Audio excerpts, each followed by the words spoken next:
So now that we've gone over operant conditioning and what that means, and how basically everything that we do with our horses is going to fall into operant conditioning, we're going to talk a little bit more about creating your own personal methodology now that you understand those techniques.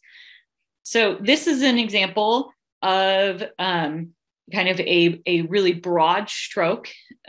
outline for a methodology that you could use with your horse, and it might be familiar to you. It is the dressage training scale. So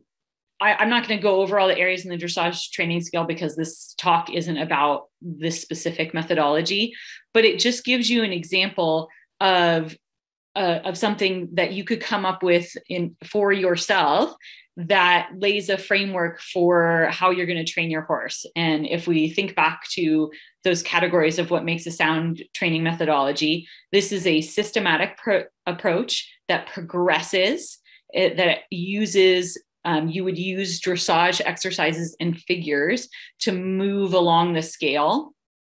to increase your horse's athleticism and your partnership with them. The issues that I have with this is that it doesn't include in it like an outline for what the horse's goal state, posture, and biomechanics are, and